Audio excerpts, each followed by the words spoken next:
الحمد لله كفى وسلام على عباده الذين اصطفى أما بعد সম্মানিত দেশবাসী, দেশে এবং প্রবাসে, কাছে এবং দূরে যারা আমার লাইভ দেখতেছেন বা শুনবেন, আমি সবাইকে তাহরিকে ইনসাফের পক্ষ থেকে আন্তরিকভাবে মোবারকবাদ জানাচ্ছি। আর নতুন দর্শক হইলে অনুরোধ করতেছি একটা সাবস্ক্রাইব করার জন্য। আমি কয়েকটি কথা নিয়ে কয়েকদিন পরে লাইভে আসলাম। আপনারা মেহরবানি করে শুনবেন আর লাইক কমেন্ট করে শেয়ার করিয়া মানুষকে জানাইয়া দেবেন। আমার কথা হলো যে, সম্মানিত দেশবাসী, বর্তমানে বাংলাদেশের যে পরিস্থিতি, একদিকে বন্যা, আর অন্যদিকে আপনার সমস্ত দলগুলোর বন্যা, বিভিন্ন দলে বিভক্ত হয়ে আজ ডক্টর ইউনূস সাহেবকে আপনার সহযোগিতা থেকে বঞ্চিত করতেছেন। আপনারা দেখতেছেন, আপনার 17 বৎসর পর্যন্ত যে আওয়ামী লীগ মানুষকে গুম, খুন, হত্যা, রাজধানী, বাড়ি দখল, জমি দখল সব কিছু করছে, আজকে আর বিশেষ করিয়া উলামায়ে কেরাম এবং বিএনপির ভাইদেরকে এই সমস্ত নির্যাতনের শিকার হইতে হয়েছে। আজকে বিএনপির ভাইরা আপনারা সেই আওয়ামী লীগের আপনার সাথে আবার সক্রিয়তা, আওয়ামী লীগের সাথে আবার আতাত করার চেষ্টা করতেছেন। আপনাদের বোধগম্য হওয়া দরকার, আপনারা সতর্ক হওয়া দরকার যে আপনারা 17 বৎসর আপনার আন্দোলন করে ফ্যাসিস্ট সরকারকে বিদায় করতে পারেন নাই, কিন্তু এই যে আবাবিল পাখিরা, ছোটো ছোটো বাচ্চারা, স্কুল কলেজ ভার্সিটির সন্তানরা আপনার এই জুলাই আগস্টে যে গণহত্যা হয়েছে, আর যে গণহত্যার কারণে আজকে ফ্যাসিস্ট মুক্ত দেশ হয়েছে, কিন্তু এর শিকার হয়েছেন বেশিরভাগ উলামায়ে কেরাম এবং বিএনপি। এই জন্য মেহরবানি করে এই যে আওয়ামী লীগ কোটি কোটি টাকা মানুষের পিছনে, বিএনপির পিছনে খরচ করতেছে, বিভিন্ন লোককে ভাড়া করতেছে আপনার মানুষকে হত্যা করার জন্য, ডক্টর ইউনূস সাহেবকে হত্যা করার জন্য। এই জন্য মেহরবানি করে আপনারা এই ফ্যাসিস্ট সরকারের সাথে আতাত করবেন না। ফ্যাসিস্ট সরকারের দোসরদেরকে যেখানে পাইবেন সেখানে গণদোলাই দিয়া আপনার আইনের আওতায় সুপর্দ করিবেন, এই প্রত্যাশা ব্যক্ত করিয়া আমি জনাব ইউনূস সাহেবের কয়েকটি যে সাফল্য তা দেখতেছি, আপনারা সোশ্যাল মিডিয়ায় দেখছেন, উনি যে দেশে যাইতেছেন প্রত্যেক দেশের প্রেসিডেন্ট ওনাকে সম্বর্ধনা জানাইতেছে, প্রত্যেক দেশের প্রেসিডেন্ট ওনাকে আপনার যে সম্মান দেখাইতেছে, এই সম্মান বাংলাদেশ কোনো দিন কেউ দেখেও নাই আর দেখবেও না।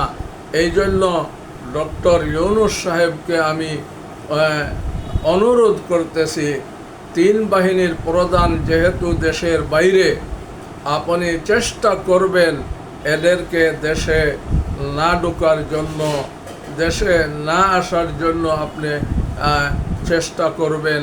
এবং আজকে যে আপনার বিএনপির সাথে বৈঠক হইতেছে, তাদেরকে ক্লিয়ার কাট বলিয়া দিবেন যে আপনারা যদি আওয়ামী লীগের এজেন্ডা বাস্তবায়ন করতে চান, তাহলে আপনাদের কথা আমি মানব না, আপনাদেরকেও বিচারের কাঠ গোড়ায় দাঁড় করাতে হবে। এইটা আপনি ক্লিয়ার কাট বলিয়া দিবেন। এবং নির্বাচন কবে হবে এই নিয়ে বিএনপি আপনার তসবিহ পাঠ করতেছে, নির্বাচন নির্বাচন নির্বাচন। আপনি এই দিকে খেয়াল করবেন না। জনতা আপনার পাশে আছে।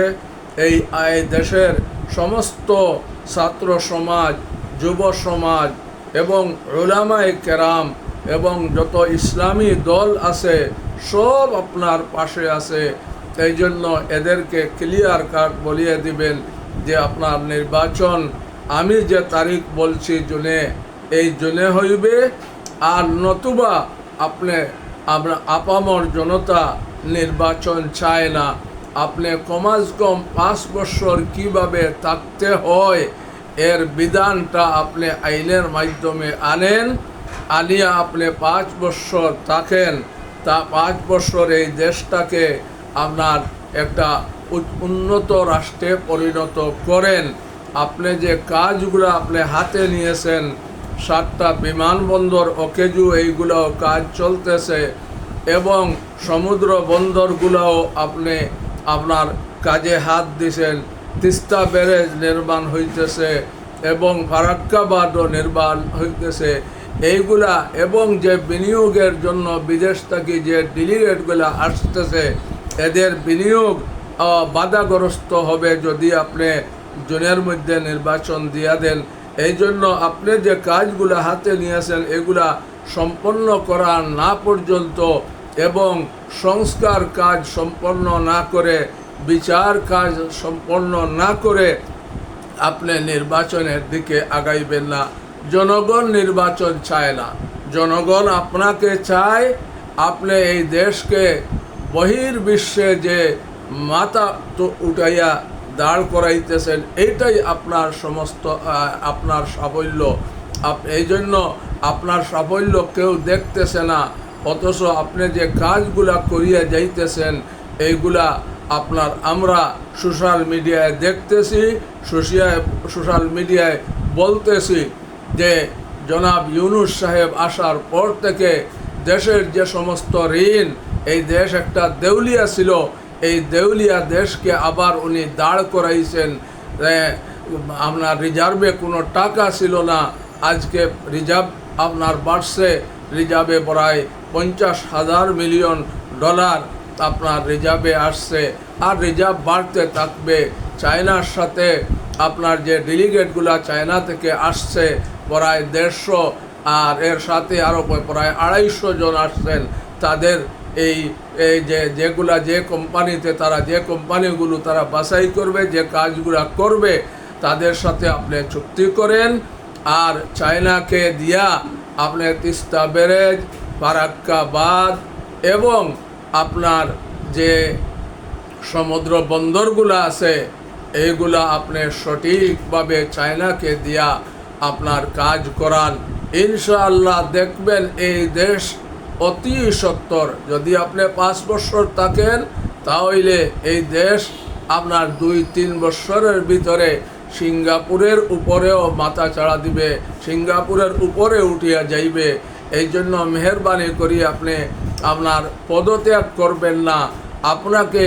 আপনাকে যারা বসাইছে তারা 2000 লোক, 2000 ছাত্র শহীদ হয়েছে এবং 20,000-এর মতো লোক পঙ্গুত্ব বরণ করছে। এদের কি বিচার হবে না? এদেরকে কি এদের কোনো আপনার আত্মা শান্তি পাবে না? এই জন্য এদের বিচার আগে করতে হবে এবং সংস্কার কাজ করতে হবে। এই যে ছাত্রদের আপনার ছাত্র সমন্বয়কদের দাবি ছিল, জুলাই আগস্টের আন্দোলনকারীদের দাবি ছিল জুলাই আগস্টের সনদটা দেওয়া। এই সনদটা আপনি অনতি বিলম্বে আপনার এই সনদটা প্রকাশ করিয়া জনগণকে জানাইয়া দেন, ছাত্র সমাজকে জানাইয়া দেন। এইটাই তাদের সবচেয়ে বড় আকাঙ্ক্ষা। আপনাকে তারা আপনি বলছেন ছাত্ররা আমাকে বসাইছে, এই জন্য ছাত্রদের এই আকাঙ্ক্ষাটা আপনি বাস্তবায়ন অনতি বিলম্বে করেন।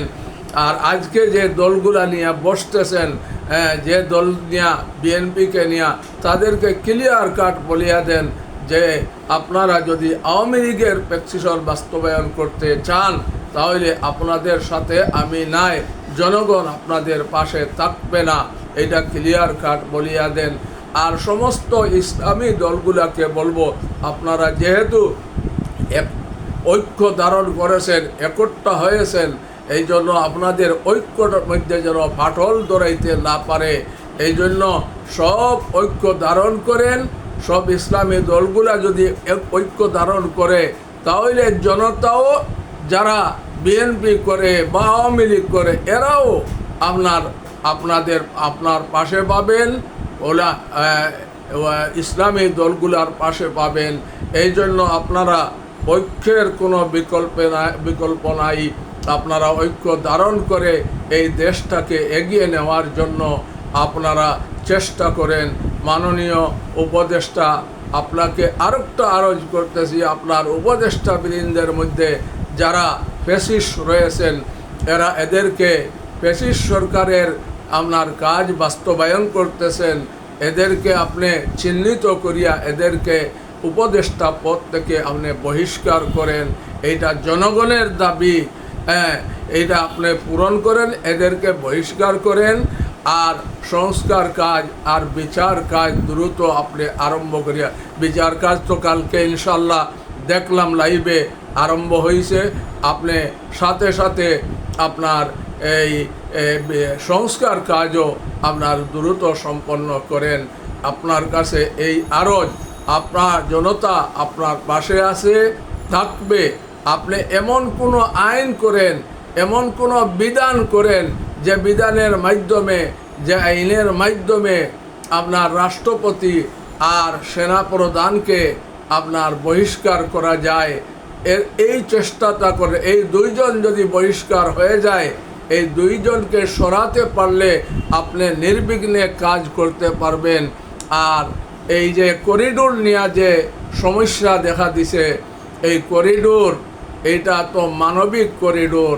আমি যারা এর বিরোধিতা করতেছেন তাদেরকে বলবো, আপনারা এদেরকে দেশে ঢুকাইলেন কেন? এখন যখন দেশে ঢুকাইছেন, তাদেরকে বাইর করার পদ্ধতিও আপনারা বাইর করেন। ডক্টর ইউনূস সাহেব বাইর করছেন মানবিক করিডোরের মাধ্যমে এদেরকে তাদের দেশে পাঠাইতে হবে। এইটা আপনি তাদেরকে বুঝাইয়া বলেন যে এই জন্য আমরা করিডোর দিতেছি, যে এদেরকে এই দেশটা কিয়া আপনার তাদের দেশে পাঠানোর জন্য।